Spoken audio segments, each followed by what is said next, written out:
Mr. President. The Democratic leader. Mr. President, today the Senate will vote on the nomination of Kristi Noem. I am voting no today. There are obvious and bipartisan solutions to fix the mess at our border and to greatly improve our immigration system. Those solutions include the bipartisan border security bill we introduced last year with Senators Langford, Murphy, and Sinema, and even better, a comprehensive reform package along the lines of the bipartisan compromise of the Gang of Eight from 2013. These are real solutions that would solve our immigration problem, and Kristi Noem seems headed in the wrong direction. I will vote no. Now on the Hegseth debate last night. Last night, Senate Republicans entrusted the most powerful military in the world to someone with no experience, terrible judgment, and serious flaws of character. This is a deeply troubling moment. Our troops deserve so much better than Pete Hegseth. Our country deserves so much better than Pete Hegseth. His flaws were obvious to both sides from the start. Given the deeply concerning information we know about Pete Hegseth and the immense importance of the job he now has, I hope, for the sake of our troops and the good of our country, that he can eventually grow into the job. Senate Democrats will insist on vigorous oversight of the Defense Department. On IGs. Yesterday, in the dark of night, President Trump fired at least 12 independent inspector generals at important federal agencies across the administration. This is a chilling purge, and it's a preview of the lawless approach Donald Trump and his administration are taking far too often as he's becoming president. These dismissals are possibly in violation of federal law, which requires Congress to have 30 days' notice of any intent to fire inspectors general. These firings are Donald Trump's way of telling us he is terrified of accountability and is hostile to facts and to transparency. Inspectors general can be vital for keeping the government honest. They're the ones who tell the truth and shed light on bad behavior. And we all know that there's nothing Donald Trump is more afraid of than someone who is independent. But President Trump all too often has an aversion to the truth. And when someone confronts him with truth and facts, he fires them and replaces them with loyalists. We're a fact-based society, or we have been. We lose that, we lose the core of America. And Donald Trump's decision to fire 12 of the federal government's independent watchdogs is a glaring sign that it's a golden age. And Donald Trump's decision to fire 12 of the federal government's independent watchdogs is a glaring sign that it's a golden age for abuse in government and even corruption. When government agencies disobey the law in the next year, and there's no independent IG to keep them in check, Donald Trump could well regret this action. Now on Project 2025, does anyone here remember when Donald Trump claimed he had nothing to do with Project 2025? Remember last year, Donald Trump seemed to go out of his way to distance himself from the wildly unpopular Project 2025. Now, 1 week into Donald Trump's presidency, that's all gone out the right-wing window. Under Donald Trump, it's the dawn of a golden age for Project 2025. And this should infuriate working people from one end of America to the other. Here's a Bloomberg News headline from yesterday, quote, Trump's early actions mirror Project 2025 plan he once dismissed, unquote. In fact, according to Bloomberg, more than 30 of the 47 initial executive actions announced by the administration come directly from Project 2025. Let me repeat.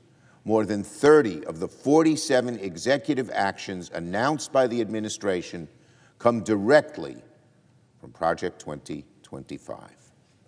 Project 2025 is officially Donald Trump's policy playbook.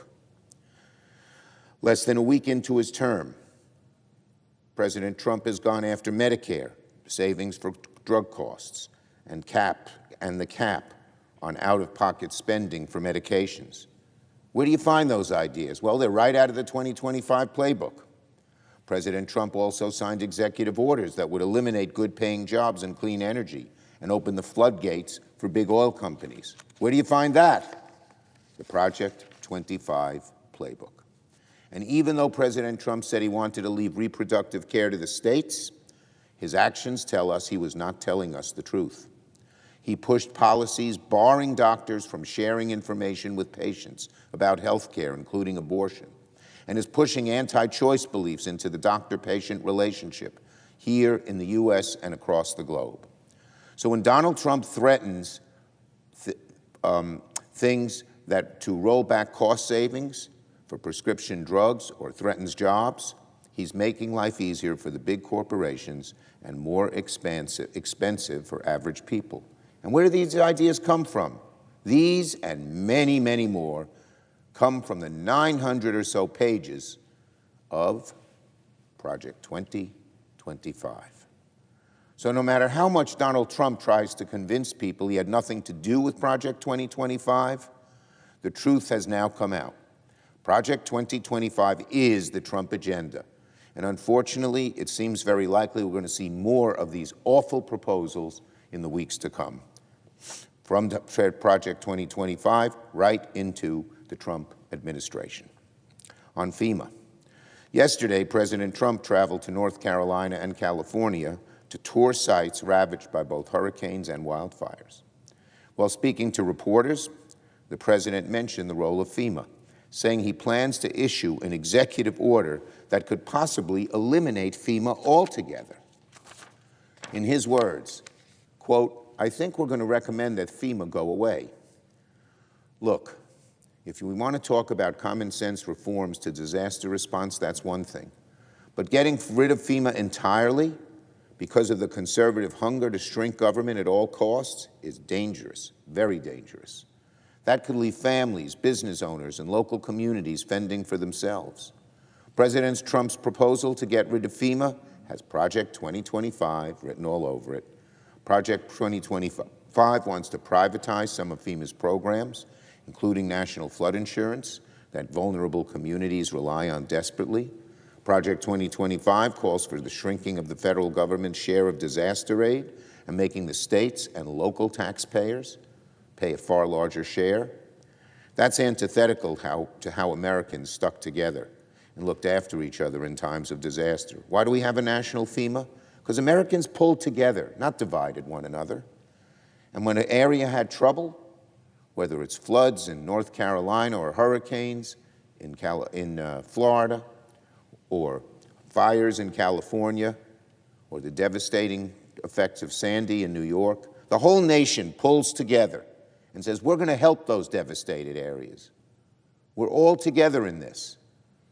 Now Donald Trump and his toying with getting rid of FEMA undoes that beautiful part of America that said we all stuck with one another when one area had such a disaster that they couldn't deal with it all themselves. History is clear that when it comes to disaster response, there are some things only the federal government's equipped to do.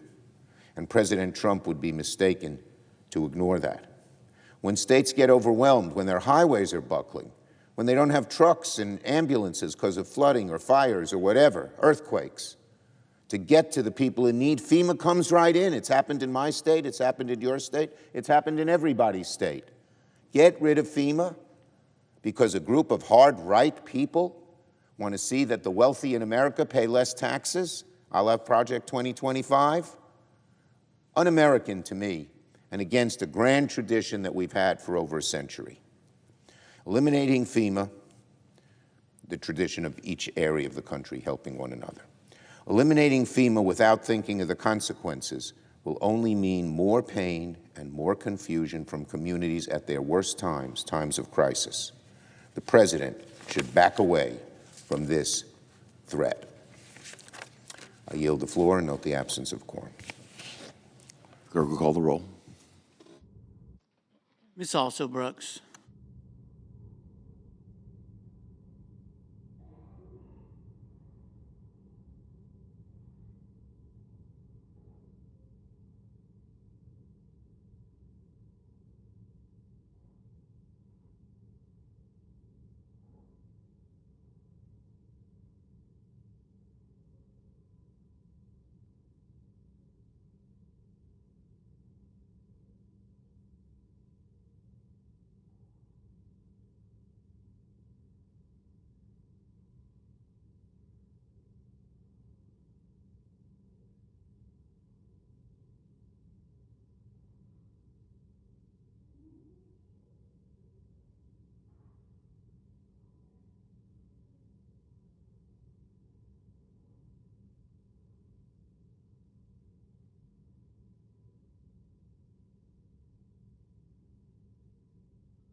Mr. President,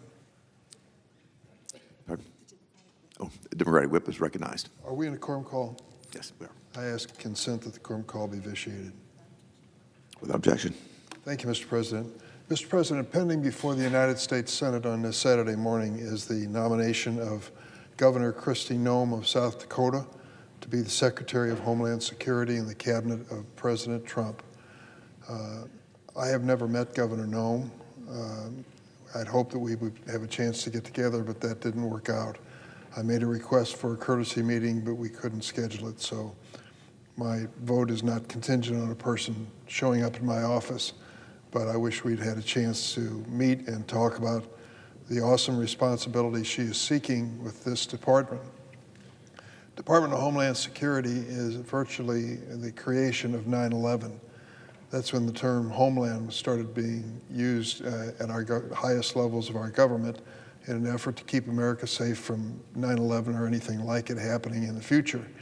Over the years, it has accepted major responsibility when it comes to the issue of immigration, particularly when it comes to making certain that our border processes are orderly and reach our national goals, serve our national goals and values. It is interesting to reflect on where we are on the issue of immigration. Starting point is we are a nation of immigrants, period, end of quote. I'm the son of an immigrant mother who came to the United States at the age of 2. I've been fortunate enough to be entrusted by my state to represent them here in first the House and now the Senate. I'm honored for that with that responsibility. If you visit my office here in the Capitol, you will see behind my desk my mother's naturalization certificate. Very proud of it. Before she passed away, I asked her if she still had it, and though she was in kind of a compromised health position, she jumped out of her chair, was gone 2 or 3 minutes at most, and came in with a battered old brown envelope. And I opened it, and there was her naturalization certificate, which I display behind my desk. I might also say, parenthetically, that a little slip of paper came out of that same envelope. I picked it up, and it was a tiny little piece of paper that said the filing fee of $2.50 had been paid. It was stamped official. And I said to Mom, "Why did you keep this?" She said, "If the government ever challenged me, I could prove that I paid my filing fee of $2.50. That was my mom, an immigrant lady who worked harder her whole life, 8th grade education, raised 3 boys, and I think we have tried our best to confirm her confidence in us and do our best to serve this country in various ways. So immigration is personal to me. I'm proud of my immigrant roots. On my father's side, the opposite is true. The family dates back to before the Revolutionary War, but that is not unusual in America. We are a gathering of families with many different backgrounds, but immigration is a central part of who we are as Americans. And the question, of course, before us is, what are we going to do about problems in immigration that faces? I can tell you that the problems predated Joe Biden, predated my arrival in Congress, and go back many other years. If you look at the history of immigration in this country, it is a mixed review. There are times when we embraced immigrants to build transnational railroad lines and the like, and there are times when we shunned them and said they were not welcome in this country. It moves back and forth. We are now at a period, everyone knows, where immigration at our borders is a central issue, raised in the last presidential campaign and certainly on the minds of many voters. I was fortunate enough a few years ago, 2013, to join what was known as a Gang of 8, 4 Democrats, 4 Republican senators who sat down and said, let's write a comprehensive immigration reform bill. And we did. In that group was Senator John McCain of Arizona, Lindsey Graham, Senator Flake, and Senator Rubio, our new Secretary of State. On the Democratic side, myself, Senator Schumer, Senator Menendez, and Senator from various states that joined. Senator Feinstein was one of them who worked toward reaching a goal. We brought a bill to the floor, a comprehensive bill, I think a good one. It passed with over 60 votes. Unfortunately, after it was sent to the House of Representatives, it died without it even being debated. We missed an opportunity there. And it tried to address some fundamentals, which I believe should be part of any immigration system in America. I can tell you what my fundamental values are. I've certainly identified myself as embracing immigration, but when it comes to the process of immigration, there are certain things that I think are absolutely essential. I think most senators of both political parties would agree, though some would have variations on this theme. Central to immigration reform, as far as I'm concerned, is an orderly process at the border, which means that except in rare circumstances, people will come through that border gate in an orderly fashion to be reviewed and carefully scrutinized before they go a step further as to their presence. Secondly, I accept the premise, and think every American probably joins in it, in saying we never knowingly want to allow a dangerous person to come in this country, period, end of quote. And secondly, if an immigrant to this country is involved in dangerous conduct to the rest of the people who live in this country, we don't want them. They can go back to where they came from or some other place, but they can't stay here in the United States. And the third reality is one that is tough, because it's easy to say and hard to live with, and that is we cannot accept everyone who wants to come into America tomorrow. It just has to be done in a thoughtful, orderly way that is in the best interest of our nation and the people who live here first. We've got to, for example, allow people to come to this country if they bring skills that are necessary for our future, but we have to offer opportunities to people who are already in this country, citizens and those legally in America, for an economic opportunity in the future. They're our highest priority and should be. Having said that, the Department of Homeland Security, which Governor Noem is seeking to lead, is now embarking on a new era, the new Trump 47 era, where mass deportation is the catchphrase of the day. Let me give you an illustration of what mass deportation could mean. We don't know for sure how it will be implemented, but I'm very concerned. We had a hearing this week with President Trump's Agriculture Secretary, Ms. Rollins from the state of Texas. And I asked her a question, which I think raises valid concern about mass deportation. Currently, we know that we need immigrants and migrant labor as a critical part of agriculture. When the Illinois Farm Bureau comes to meet with me, they frequently raise the issue of immigration. In what way? Well, for example, a member of the Farm Bureau has a dairy operation in northwestern Illinois. She said to me that it was the third generation of her family with that dairy operation. If you know anything about dairy operations, they are labor intensive.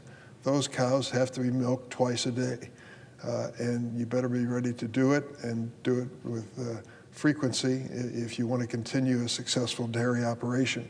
It involves a lot of manpower, and it used to be that there was a time when dairy families in my state and others had a bunch of kids, because the kids were all ultimately going to be part of the family operation. Those kids are not sticking around on dairy farms as much as they used to. And so those who want to keep the dairy farms in operation need workers.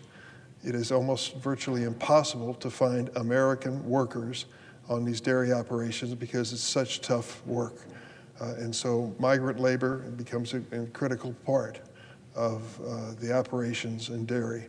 I can recall this lady said to me, if I can't get migrant laborers to work on my dairy farm in northwestern Illinois, this is the end of it, Senator. We can't continue. I don't have enough family members, and certainly there are not kids or anyone, workers in town, who are anxious to get up at 5 o'clock in the morning and start milking cows. That's part of my lifestyle. Similarly, a lady from the Illinois Farm Bureau said, well, now that we're on the subject, I have an orchard in southern Illinois. We grow peaches and apples. And I will tell you that I've given up the thought of hiring any local young people to work in my orchard operation. They just won't do it. She said, I've got a fruit stand out by the highway. I've enclosed it, I've air conditioned it. I still can't get young people to man the cash registers and sell the apples and peaches on the side of the road. They just don't like doing it. And so I rely every year on migrant labor to come and pick the crop and even to work in the fruit stand out by the highway. That's a reality. And she says, I'm done if I can't get migrant workers. So let's put that in the context of mass deportation. We estimate that 40% of ag workers today are undocumented. That means that literally they're working in most cases, many cases I should say, without legal authority. They come with regularity from Mexico usually, or other countries nearby, to work in the fields and go back home at a certain point. They are illegal while they are here, but they're doing valuable work. They're paid for it. It's backbreaking work, things that people just ordinarily don't want to do. Now let's put that in the context of mass deportation. If the Trump administration decides to use the Department of Homeland Security, which Governor Noem is seeking to head, to enforce mass deportation, what's going to happen in that orchard? What's going to happen on that dairy farm? What's going to happen in so many agricultural pursuits where migrant labor, undocumented labor, is critical to the operation? Well, I can tell you in many instances they will be removing the very workers that pick the crop. And so what does that mean to Mr. and Mrs. America? Wait till you go to the grocery store in the produce section and look at the selection you have today and mark it in your mind because it may not be there tomorrow. If the people who pick the crop and grow the crop, who man and provide resources for the dairy operations are gone, many of these farm operations will be gone with them. So I asked Ms. Rollins, who's seeking to be Secretary of Agriculture, are you going to warn the people in agriculture states like Illinois and Texas that mass deportation is a threat to their workforce? And she said, of course, she wouldn't answer that directly. I wasn't surprised by that. But it's an indication of the complication of mass deportation. Take what I've just said and apply it to so many other industries. The hospitality industry, good indication. How many people are cleaning those hotel rooms that you stayed in last night who are undocumented? A lot. And in another area that I think is really critical is when it comes to caregivers. When you leave your child or grandchild at the daycare center in the morning and head off to work or whatever your assignment may be for the day, you entrust the most precious part of your life, that little child or grandchild, in many instances to an undocumented worker. They don't get paid as much as most, and they have an awesome responsibility, and I think every grandparent and parent would agree. You want to make sure that they're good and talented and qualified and show up to work. The same is true when it comes to caregivers for those senior citizens. Your mother, your grandmother went down to breakfast this morning at the care facility and luckily had by her side one of the workers and caregivers who escorted her carefully back to her room.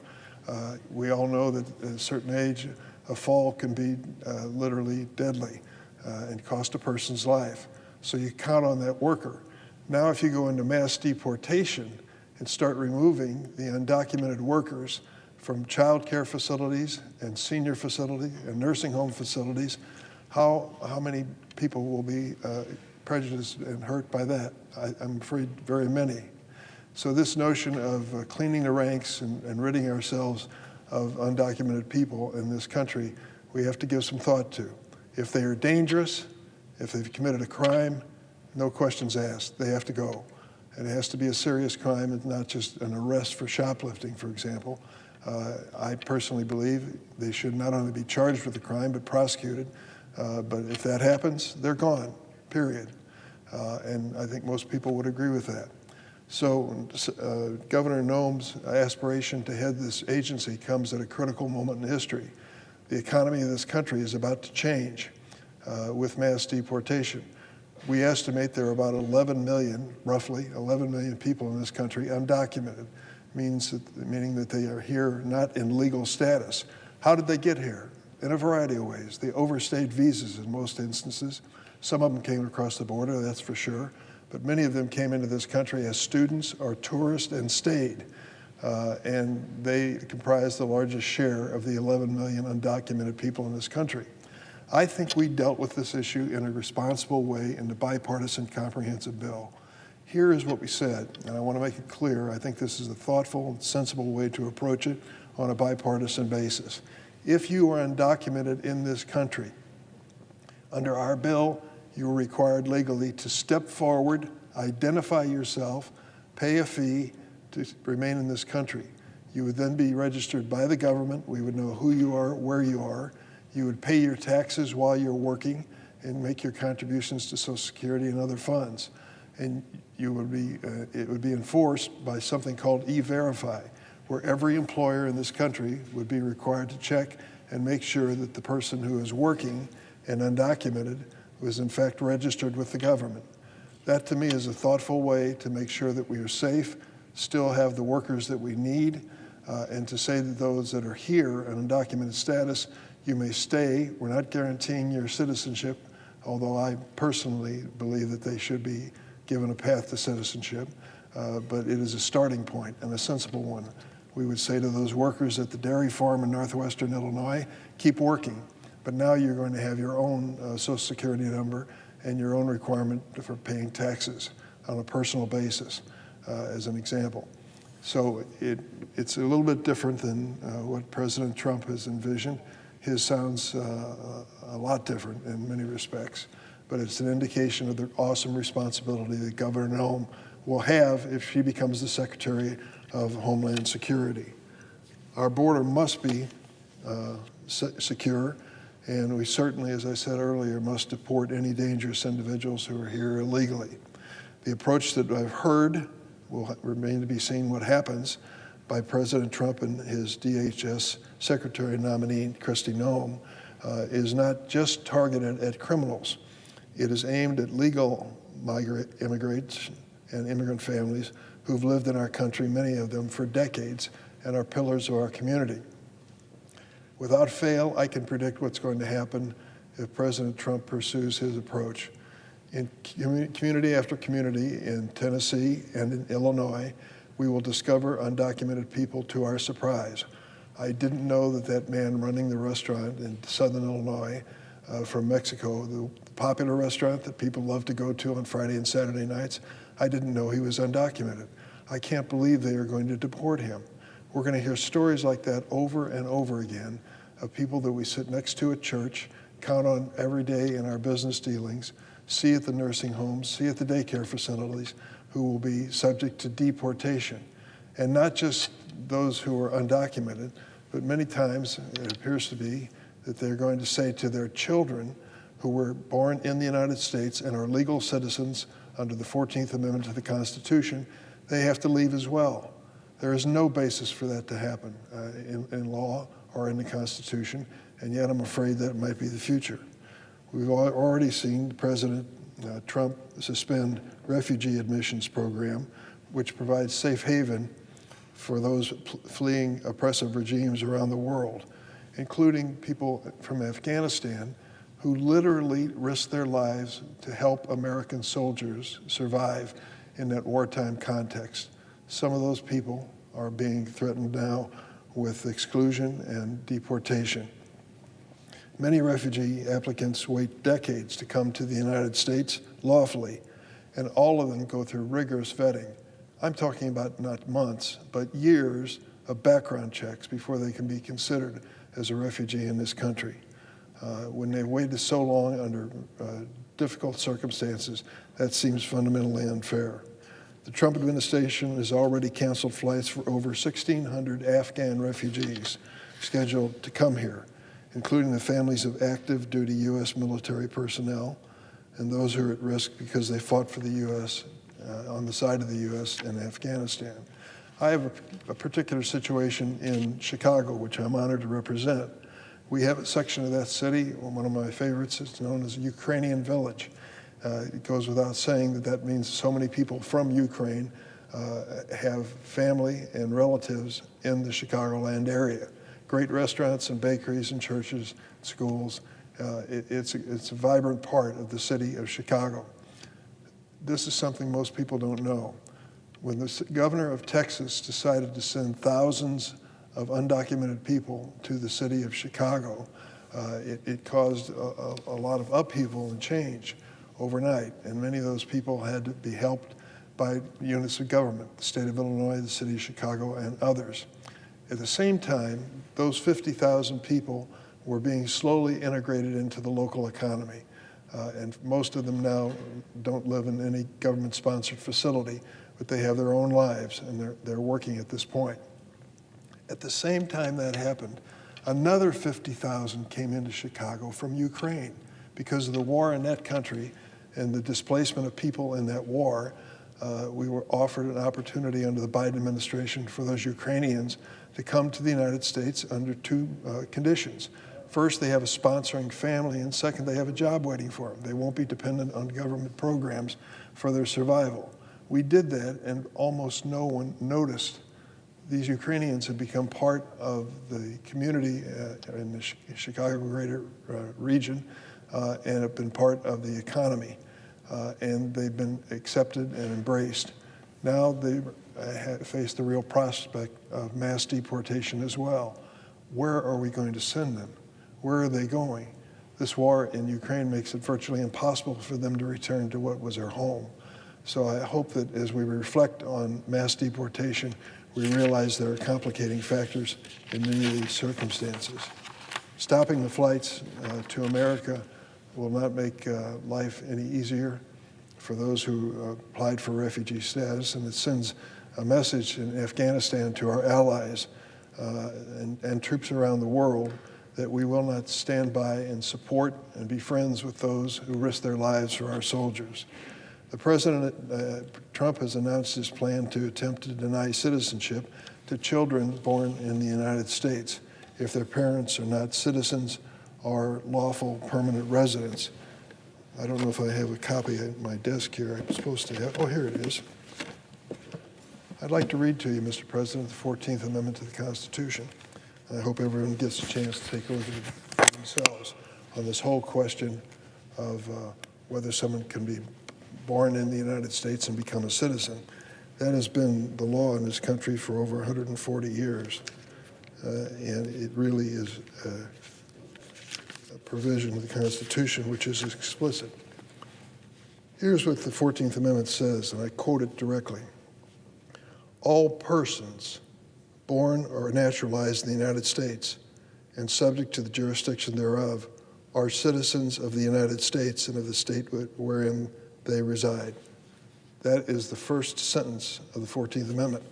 So when President Trump says that he is opposed to birthright citizenship and challenges it, it was no wonder that the court issued an injunction or a temporary restraining order and stopped him immediately, saying this was a judge who was appointed by Ronald Reagan, that the Constitution is explicit. We've got to make sure that our policy when it comes to immigration is consistent with our Constitution and consistent with our values.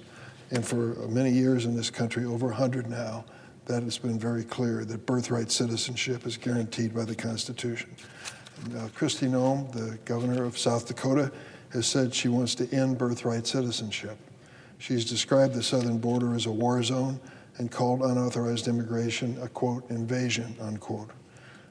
Governor Noem was the first governor to deploy National Guard to the southern border and sent them a total of 8 times during her tenure. I was disappointed she refused my request to meet, as I wanted to ask her a few questions about those decisions.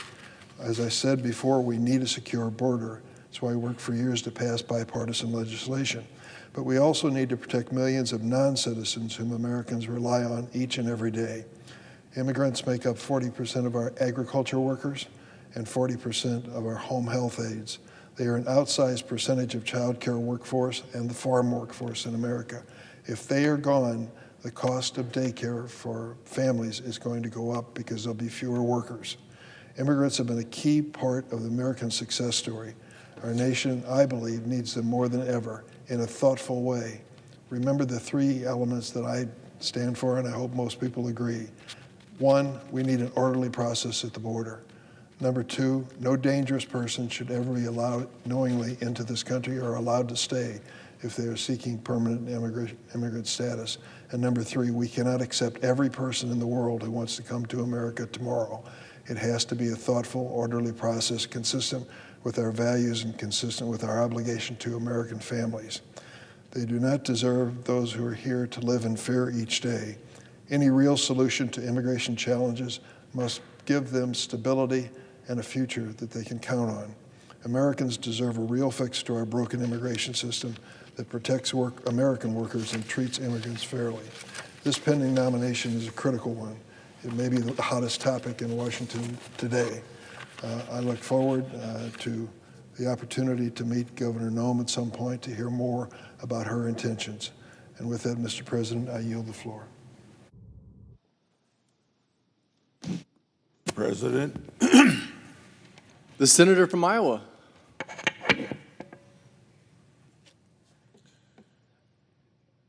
Everybody knows that except for Native Americans, this great nation of ours is a nation of immigrants. We're one of the most welcoming nations in the world, maybe the most welcoming to immigrants, because about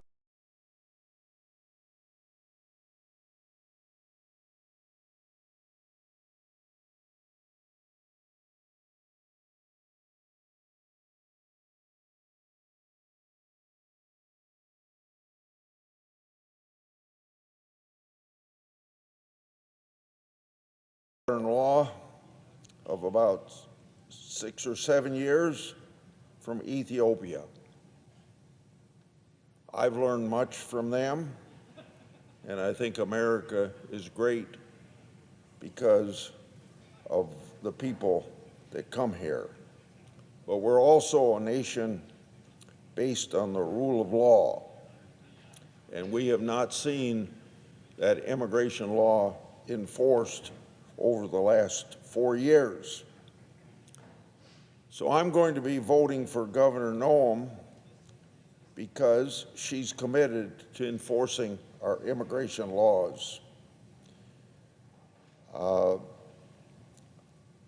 think Secretary Mayorkas felt in his heart that we ought to give the American land of opportunity, the opportunity anybody who wanted to come here.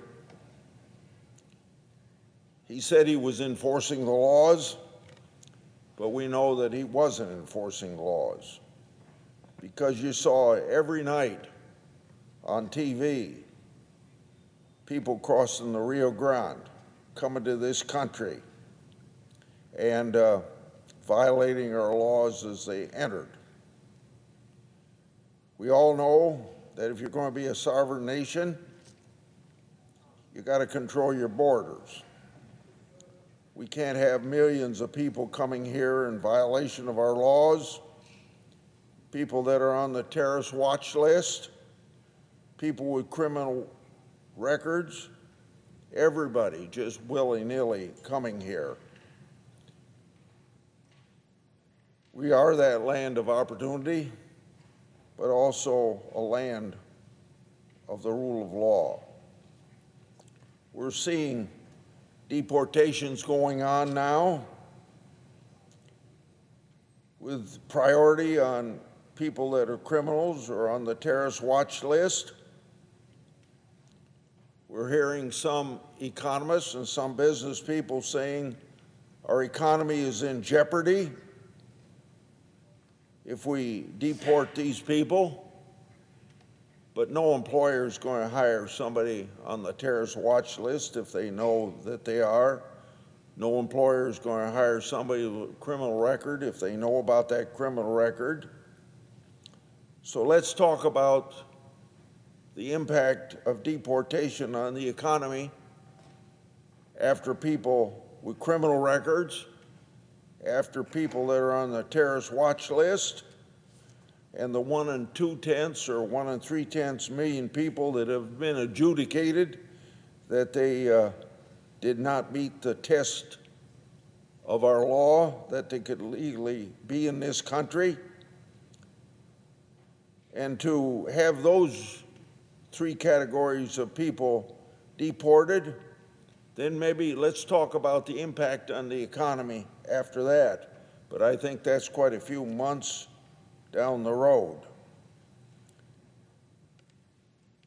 One other reason that I'm voting for Governor Noem, and this is a repeat of what I said last night on the floor of the United States Senate in regard to Pete Sefter being chairman or being Secretary of Defense. When these people that are nominees come to my office, I point out to them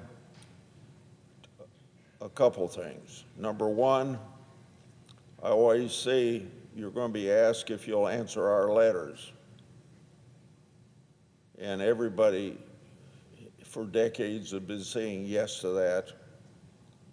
And I point out to them how they ought to really say maybe, because I use the last 4 years of the Garland Department of Justice as an example, showing these nominees when they come to my office of a file of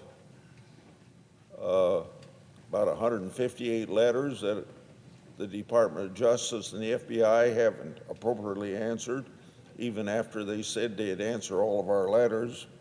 Now, that may be a tongue-in-cheek maybe, quote unquote, maybe, when I tell them that, but I think we have a responsibility to make sure that in our constitutional job of oversight to see that the laws are faithfully executed, that we, when we contact the administration, we think things are wrong, that we're entitled to an answer.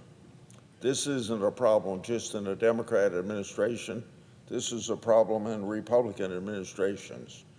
So I asked the new Secretary of Defense that issue. He said he was going to be diligent about that, and I discussed the same thing with Governor Noem as well, because we ought to have our cooperation of the executive branch of government in Congress doing its job of oversight.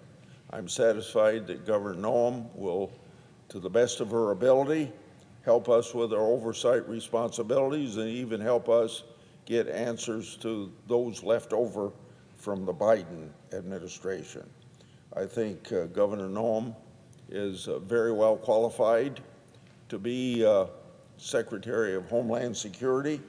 I wish her well in the enforcement of law and re-emphasize that border security is very important, not only for the sovereignty of this great nation of ours, because you can't be a sovereign nation if you don't control the borders, and secondly, for our national security, because you can't have people on the terrorist watch list coming to this country and invading us, and also for law enforcement, because you can't have people with criminal record coming to this country. It's a big job that's left over from the last 4 years of a Secretary of Homeland Security that wasn't enforcing the law. I think Governor Noem is up to the test, and we wish her well as she proceeds down this road of making sure that the sovereignty of the United States is protected and our national security is protected, and we have a safe nation based upon law enforcement being able to do its job. I yield the floor.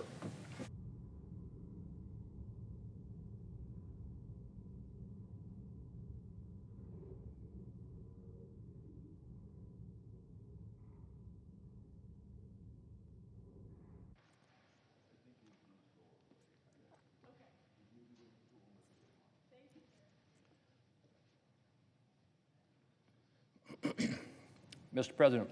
Senator from Idaho.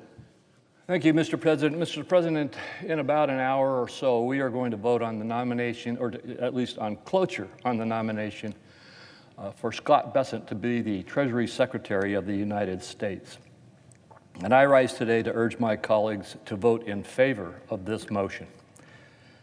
A Treasury Secretary heads the agency charged with supporting economic growth, representing U.S. interests before foreign nations and global financial markets and organizations, managing the federal Treasury, and overseeing financial institutions, to name just a few of those important responsibilities. Past successful Treasury secretaries have understood business and financial markets, as well as foreign policy, national security, budgets, and regulation. Mr. Bessent's impressive background positions him for similar success. He has worked for the last 3 decades as one of the sharpest minds in the global financial industry. He has decades of academic, professional, and leadership experience relevant to these positions. When it comes to Mr. Bessent's qualifications, there is no room for debate. His background and training are tailor-made for this role, and he has the demeanor and character to be an effective secretary. His powerful presentation at his hearing about his desire to serve in government in order to make a meaningful difference was impressive to all. It includes restoring prosperity and opportunity that our nation experienced during President Trump's first term in office. As Mr. Bessent stated, accomplishing key tasks like extending vital tax cuts for all Americans is literally a pass-fail exercise. And I look forward to working closely with him to ensure that we succeed. I strongly agree with a sentiment that my colleague Senator Graham shared at the nomination hearing, that if qualifications, and I might add character, are one's test, voting to confirm Mr. Bessent is one of the easiest we could ever take. In prior Congresses, I've joined with many of my Republican colleagues in voting for well-qualified Treasury Secretary candidates put forward by a Democrat president, even though I didn't agree with all of the positions they advocated. Mr. Bessent's candidacy ought to enjoy similar support, and I encourage my colleagues on both sides of the aisle to join with me in advancing his nomination. He is the right person for this job, and I commend President Trump in making such an excellent selection. Mr. President, I yield the floor.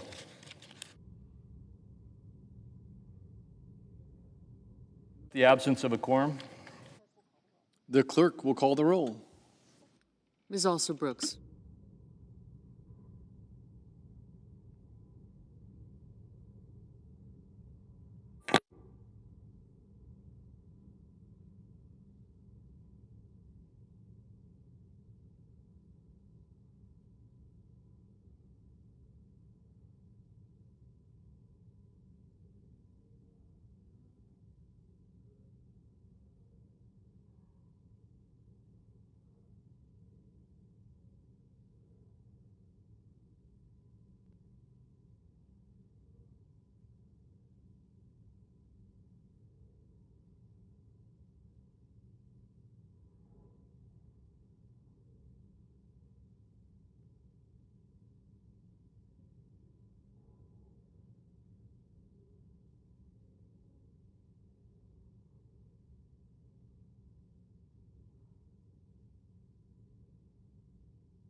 Mr. President, The senator from South Dakota.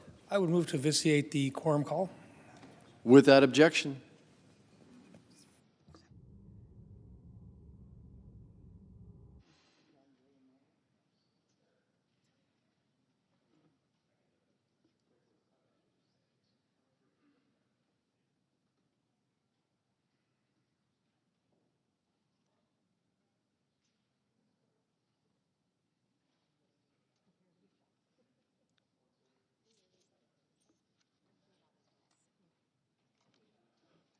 Under the previous order, all post-cloture time has expired. The question is on the nomination.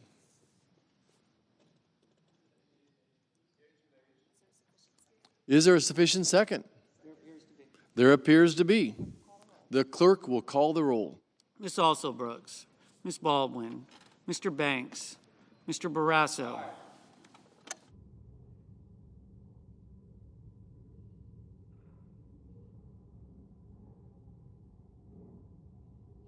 Mr. Bennett, Mrs. Blackburn,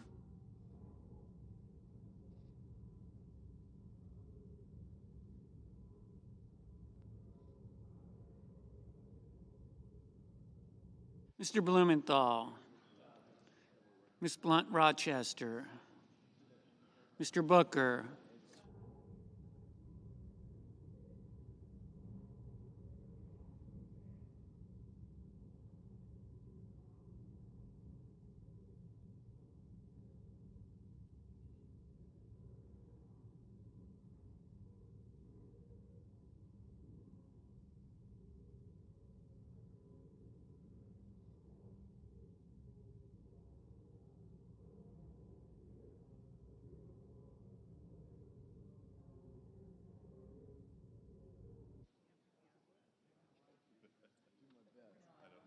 Mrs. Brett, Mr. Budd,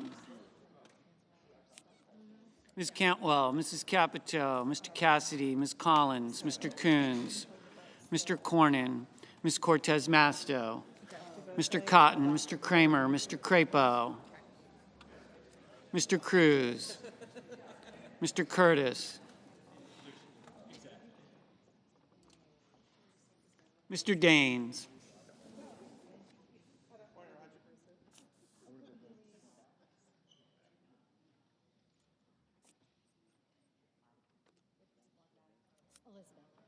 Ms. Duckworth,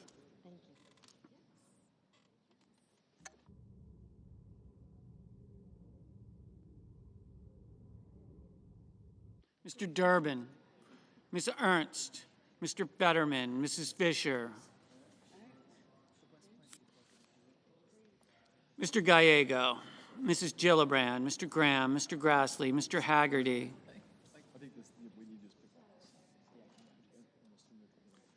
Ms. Hassan, Mr. Hawley, Mr. Heinrich, Mr. Hickenlooper, Ms. Hirono, Mr. Hoven, Mr. Husted, Mrs. Hyde-Smith, Mr. Johnson, Mr. Justice, Mr. Kane, Mr. Kelly, Mr. Kennedy, Mr. Kim,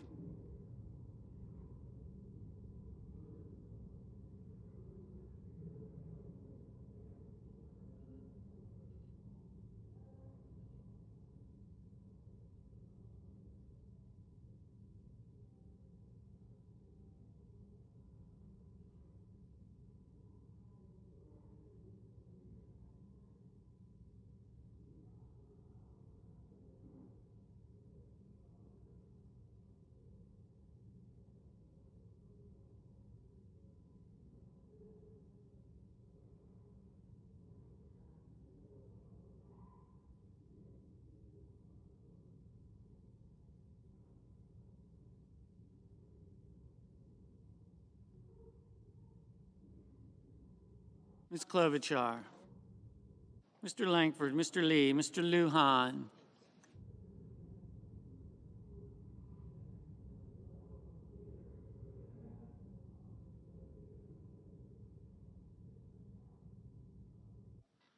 Mr. Markey, Mr. Marshall, Mr. McConnell, Mr. McCormick, Mr. Merkley, Mrs. Moody, Mr. Moran, Mr. Moreno, Mr. Mullen, Ms. Murkowski, Mr. Murphy, Mrs. Murray,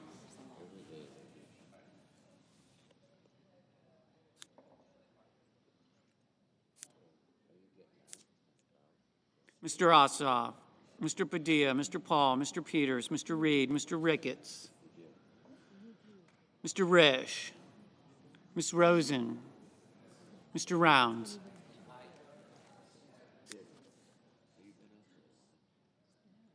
Mr. Sanders,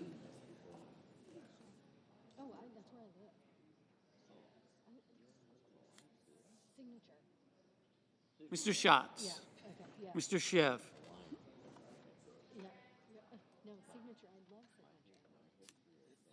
Mr. Schmidt,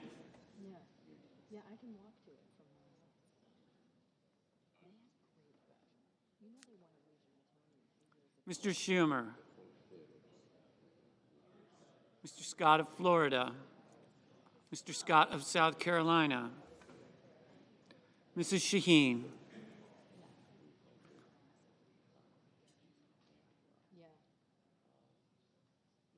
Mr. Sheehy, Ms. Slotkin, Ms. Smith, Mr. Sullivan, Mr. Thune,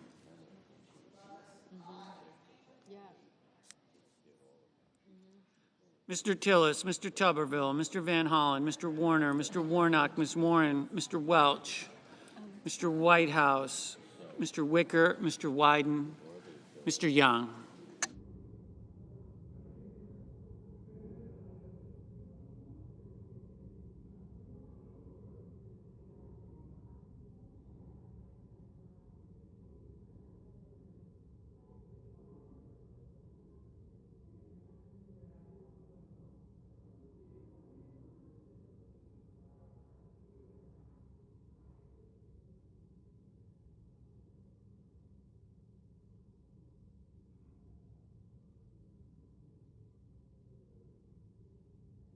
Senators voting in the affirmative: Barrasso, Budd, Cornyn, Crapo, Daines, Graham, Hassan, Hyde-Smith, Johnson, Kane, Kim, Lee, Lummis, Marshall, McConnell, McCormick, Moody, Moreno, Mullen, Paul, Peters, Rounds, Scott of Florida, Tillis. Senators voting in the negative: Also Brooks, Duckworth, Gillibrand, Klobuchar, Lujan, Murray, Padilla, Reed, Sanders. Mr. Schumer? No. Mr. Hickenlooper? No.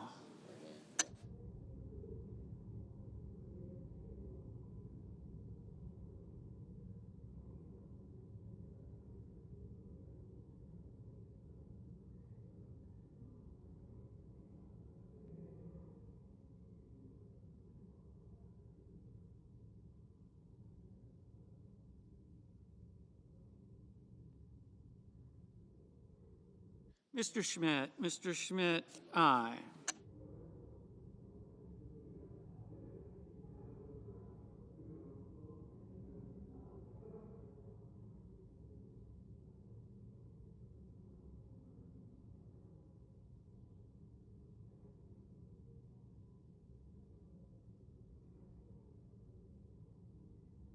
Ms.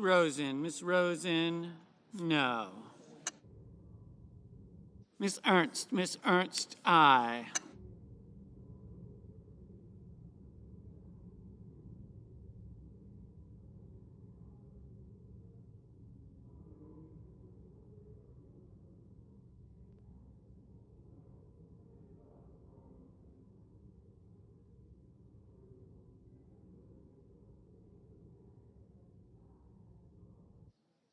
Mrs. Fisher, aye.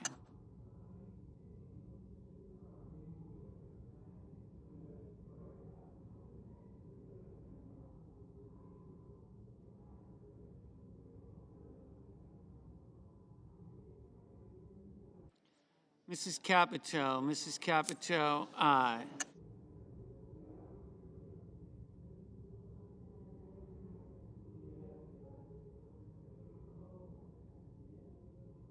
Mrs. Blackburn, aye.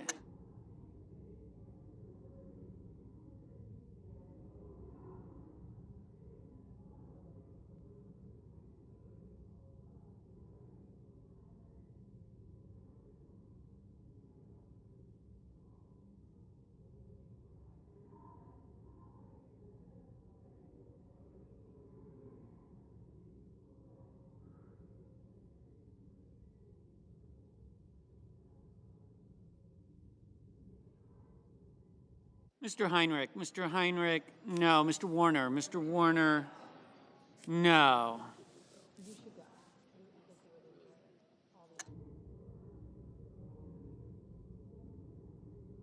Ms. Blunt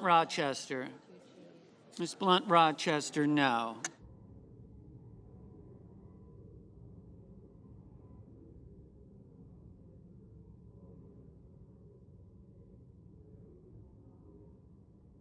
Mr. Sheehy, aye. Mr. Ossoff, no.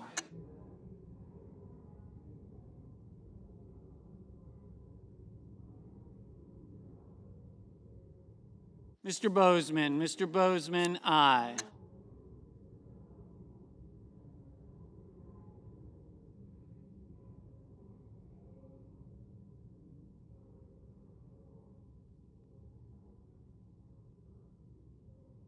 Ms. Murkowski, aye.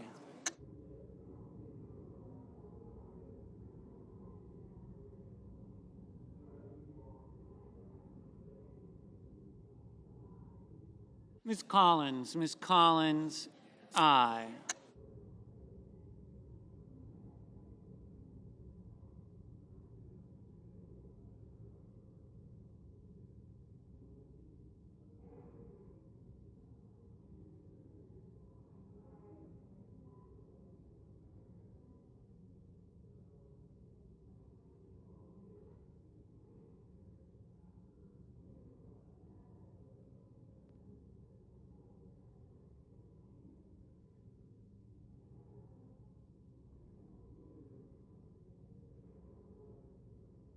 Ms. Warren, no. Mr. Van Hollen, no. Mr. Curtis, aye.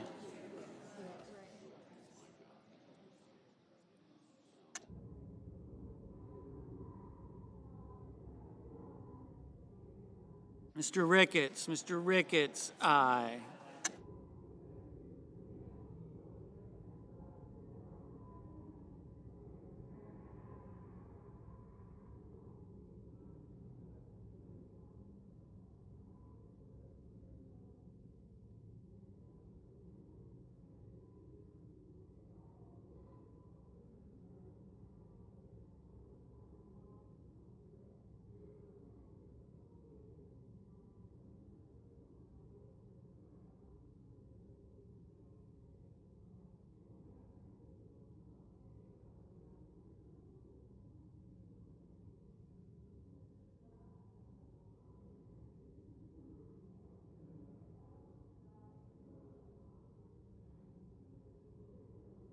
Mr.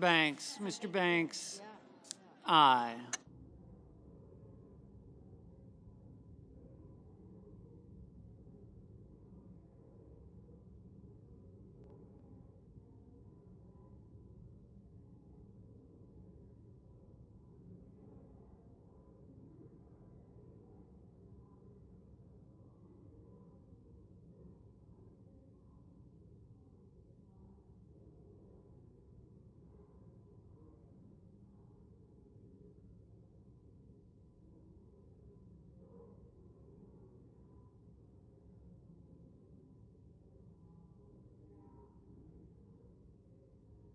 Mr. Cruz, aye.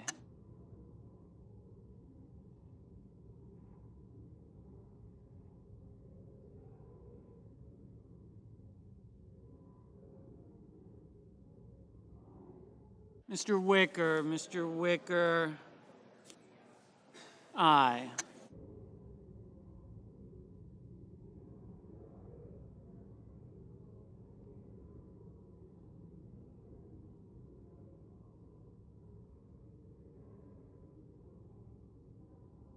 Mr. Thune, aye.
Mr. Langford, aye.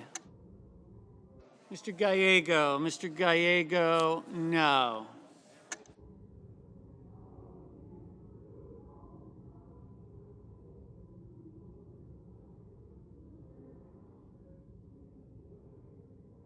Mr. Fetterman, aye.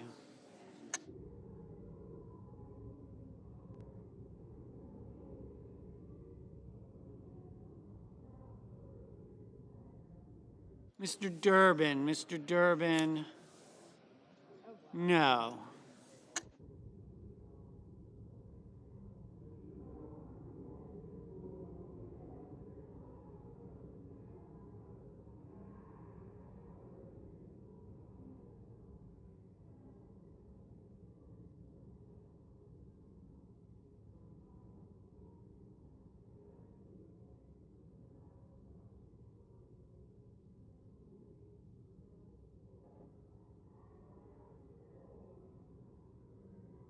Ms. Cortez Masto, no. Ms. Baldwin, no.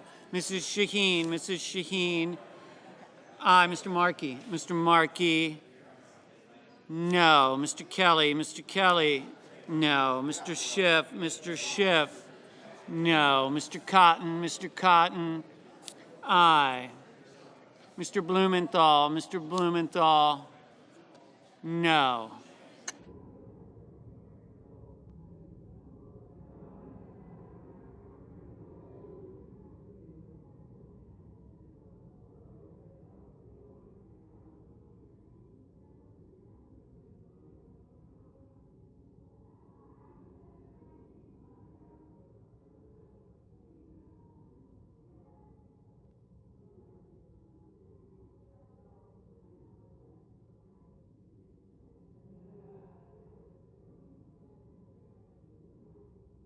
Mr. Murphy,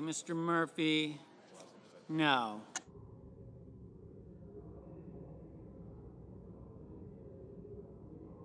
Mr. Hawley, aye.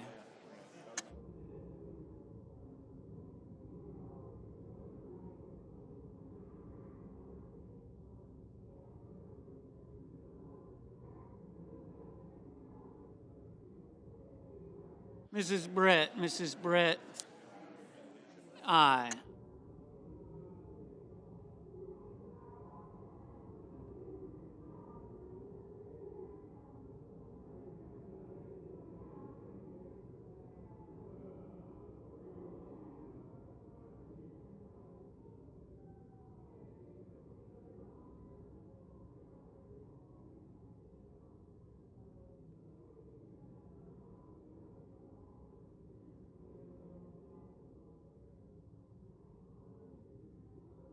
Mr. Justice, aye. Mr. Risch, aye. Mr. Grassley, aye.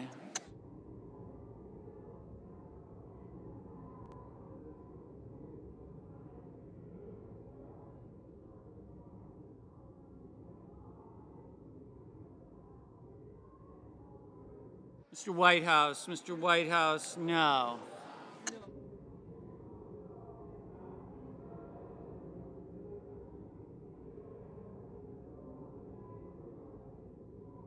Mr. Husted, aye.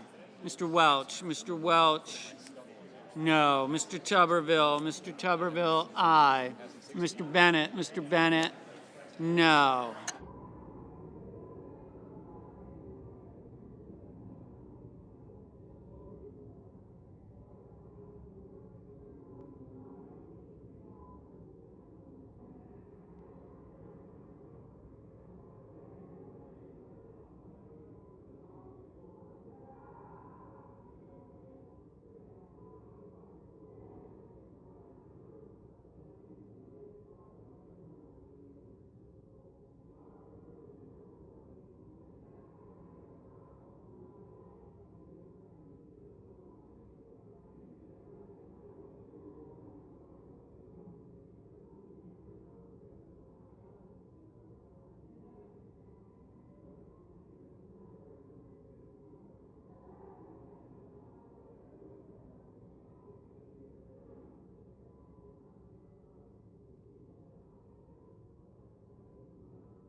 Mr. Kennedy, aye.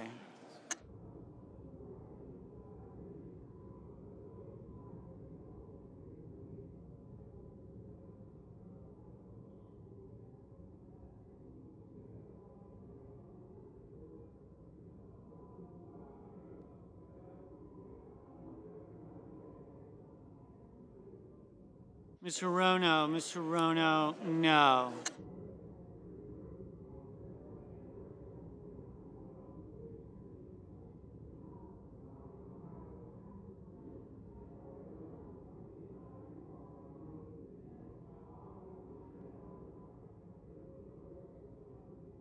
Mr. Scott of South Carolina, aye. Mr. Booker, no.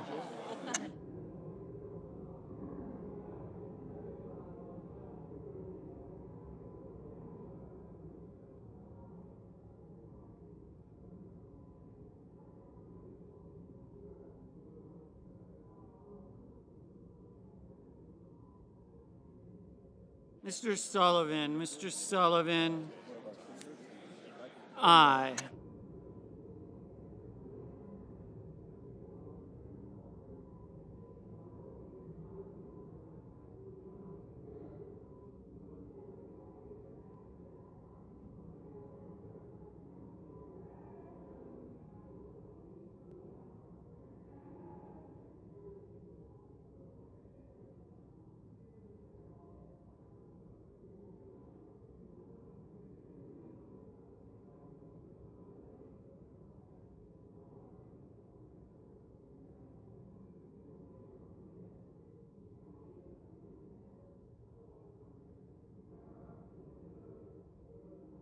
Ms. Slotkin, aye.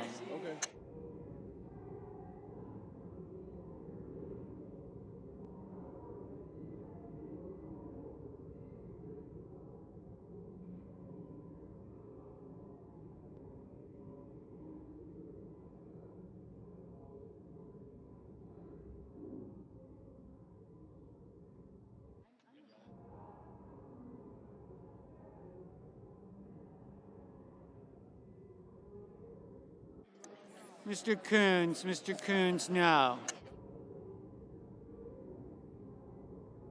Ms. Cantwell, no.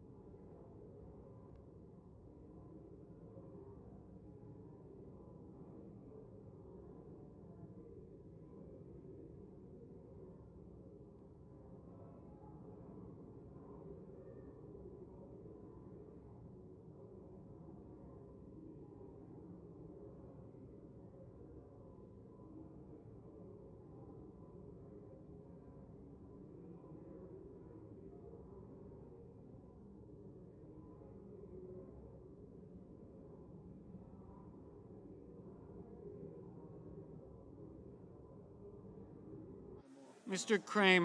Kramer, aye.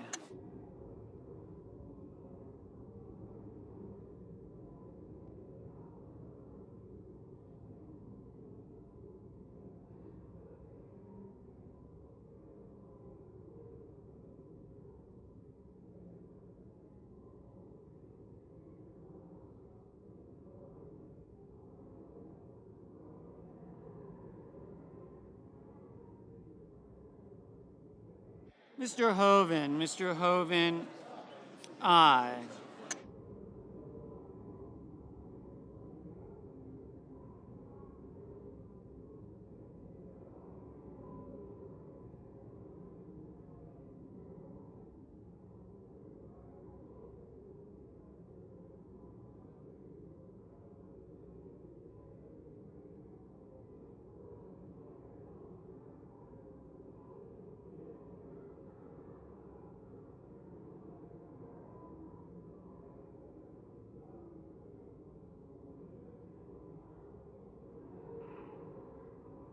Mr. Haggerty, aye.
Mr. Cassidy,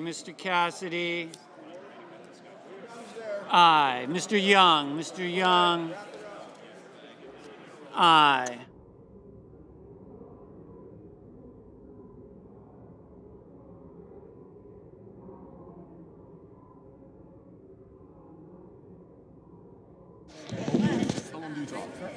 Just none.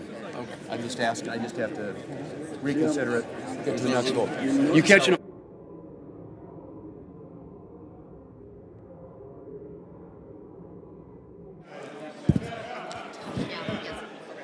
You need to start.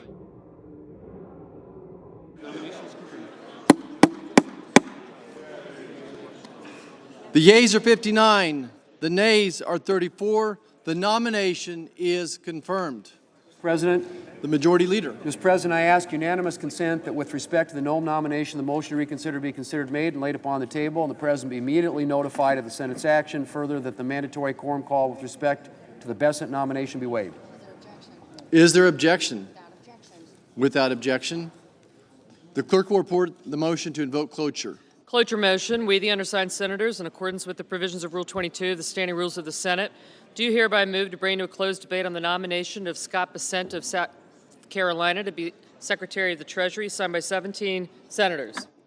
By unanimous consent, the mandatory quorum call has been waived. The question is it the sense of the Senate that debate on the nomination of Scott Bessent of South Carolina to be Secretary of the Treasury shall be brought to a close? The yeas and nays are mandatory under the rule. The clerk will call the roll. Ms. Alsobrooks. Ms. Baldwin. Okay, you guys can go. Did you get me? I did. Yes. Cotton, yes. I got you. Mr. Banks. Tillis Hawley. Tillis Hawley. Daines and Sheehy. Thank you. Daines and Sheehy? Okay, got them. Mr. Barrasso. Thank you.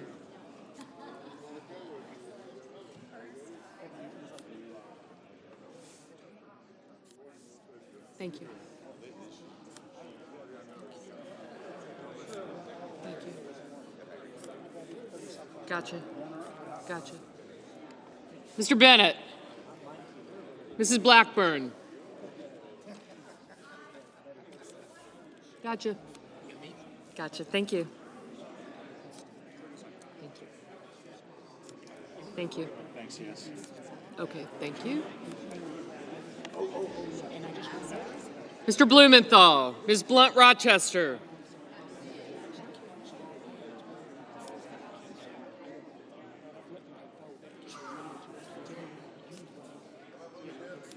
No, not yet. Thank you. Mr. Booker. Mr. Bozeman. Mrs. Britt.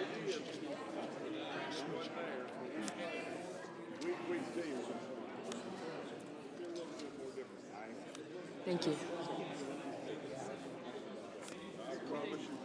Mr. Budd. Ms. Cantwell. Ms. Collins. Thank you.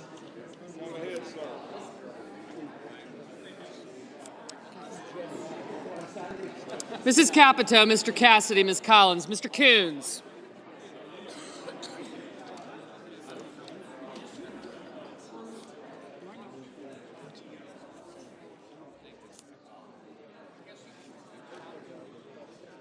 I got you.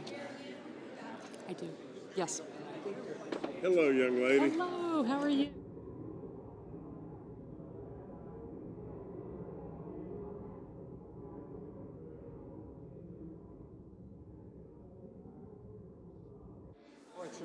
Mr. Cornyn.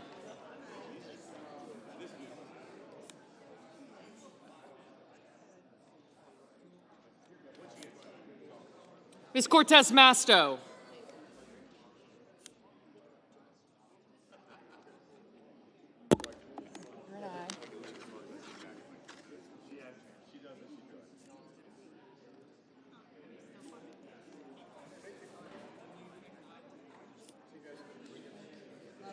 Thank you.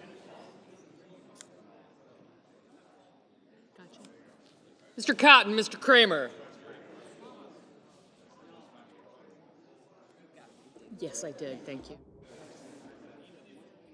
Mr. Crapo, Mr. Cruz, Mr. Curtis, Mr. Daines, Ms. Duckworth. Mr. Durbin.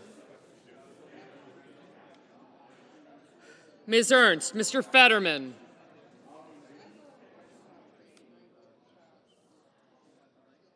Mrs. Fisher, Mr. Gallego. Mrs. Gillibrand. Mr. Graham, Mr. Grassley, Mr. Haggerty. Ms. Hassan. Mr. Hawley.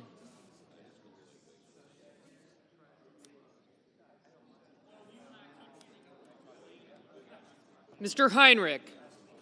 Mr. Hickenlooper. Mr. Rono. Mr. Hoven, Mr. Husted. Mrs. Hyde-Smith, Mr. Johnson, Mr. Justice, Mr. Kane, Mr. Kelly. Mr. Kennedy. Mr. Kim. Mr. King. Thanks. Ms. Klobuchar. Mr. Langford, Mr. Lee, Mr. Lujan, Ms. Lummis.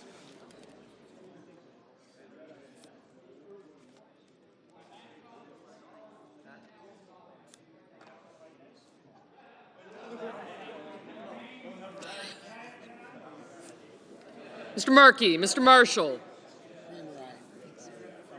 All right, thank you.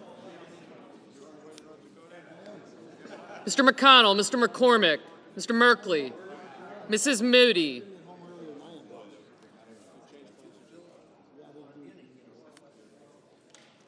Mr. Moran, Mr. Moreno, Mr. Mullen, Ms. Murkowski.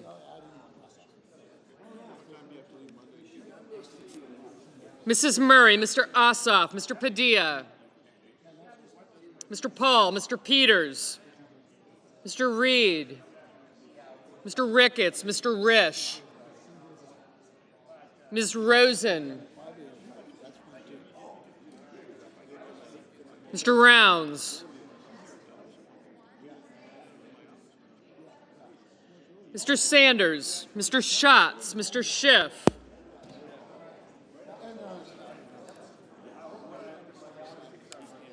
Mr. Schmidt, Mr. Schumer, Mr. Scott of Florida, Mr. Scott of South Carolina, Mrs. Shaheen, Mr. Sheehy, Ms. Slotkin, Ms. Smith, Mr. Sullivan, Mr. Thune, Mr. Tillis, Mr. Tuberville, Mr. Van Hollen, Mr. Warner, Mr. Warnock, Ms. Warren, Mr. Welch. Thank you. Mr. Whitehouse, Mr. Wicker, Mr. Wyden, Mr. Young,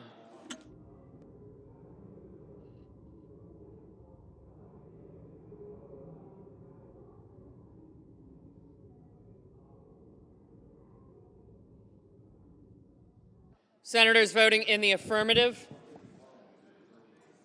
Banks, Barrasso, Blackburn, Blunt Rochester, Booker, Bozeman, Britt, Budd, Capito, Cassidy, Collins, Cornyn, Cotton, Kramer, Crapo, Cruz, Curtis, Daines, Ernst, Fetterman, Fisher, Gallego, Graham, Grassley, Haggerty, Hassan, Hawley, Hoven, Hyde-Smith, Johnson, Justice, Kane, Kelly, Lankford, Lee, Lummis, Marshall, McConnell, McCormick, Moody, Moreno, Mullen, Ossoff, Paul, Ricketts, Rounds, Schmidt, Scott of Florida, Scott of South Carolina, Shaheen, Sheehy, Slotkin, Thune, Tillis, Tuberville, Warner, Wicker, and Young.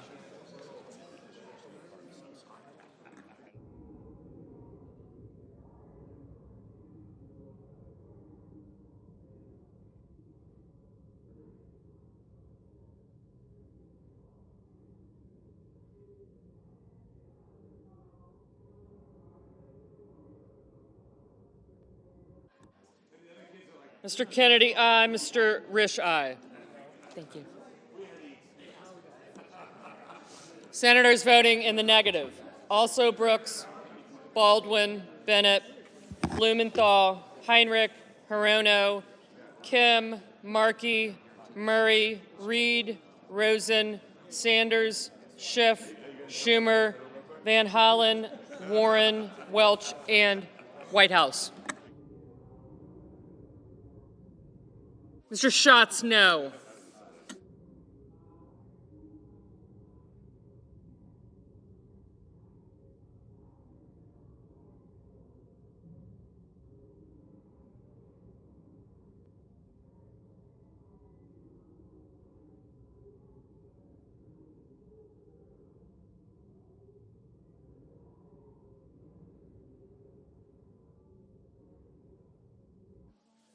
Mr. Murphy, no.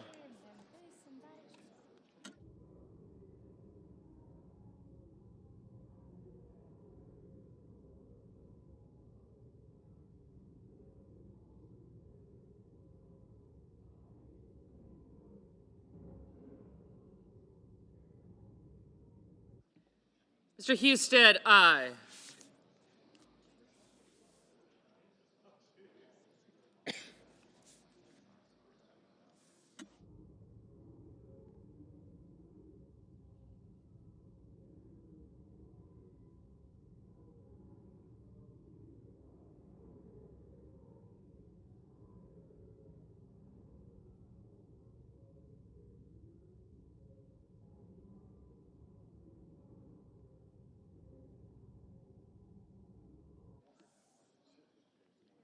Ms. Duckworth, no.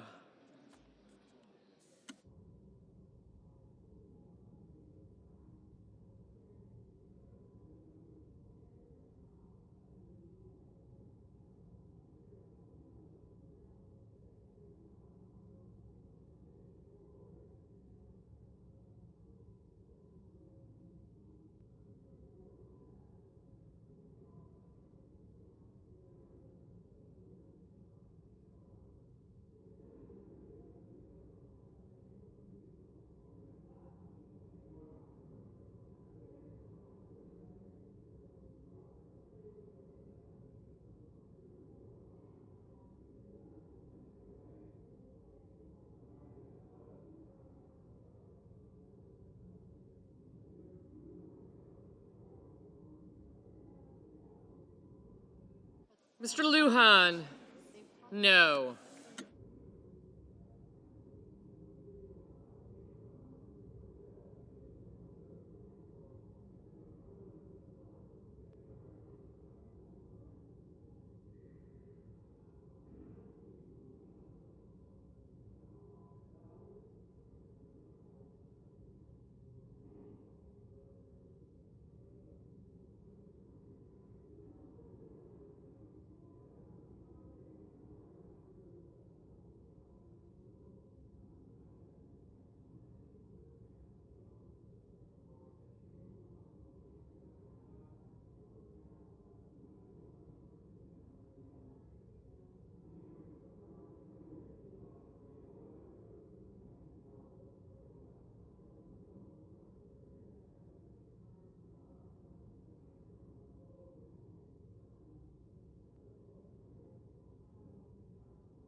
Ms. Murkowski, aye.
Ms. Cantwell, aye.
Ms. Cortez Masto, no.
Mr. Sullivan, aye.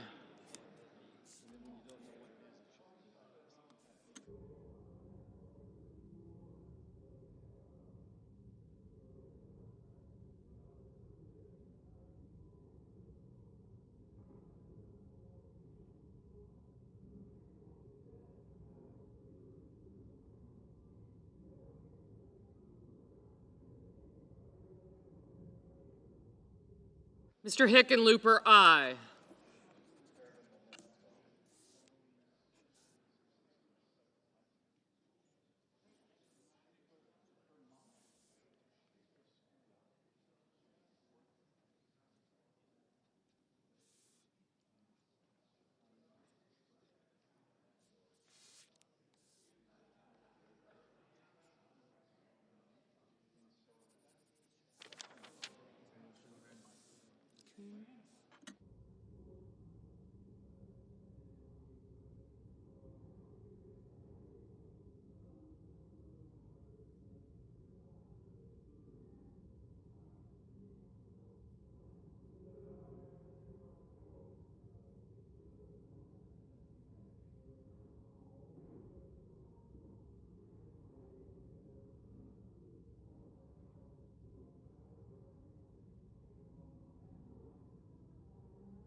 Mr. Coons, aye.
Mrs. Gillibrand, aye.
Vote, the yeas are 67, the nays are 23. The motion is agreed to. The clerk will report the nomination. Department of the Treasury, Scott Bessent of South Carolina to be secretary. Oh, that's right. President, I ask unanimous consent that the Senate resume legislative session and be in a period of morning business with senators permitted to speak therein for up to 10 minutes each. Without objection. Mr. President, I ask unanimous consent that when the Senate completes its business today, it stand adjourned until 12 noon on Monday, January 27th, following the prayer and pledge. The journal proceedings be approved to date. The morning hour be deemed expired. Time for the two leaders be reserved for their use later in the day. Morning business be closed, and the Senate proceed to executive session and resume executive calendar number 5, Scott Bessent, post-cloture. Finally, that if any nominations are confirmed during Monday's session, the motions be to reconsider be considered made and laid upon the table, and the President be immediately notified of the Senate's action. Without objection. Mr. President, if there is no further business to come before the Senate, I ask that it stand adjourned under the previous order. The Senate stands adjourned until 12 noon on Monday.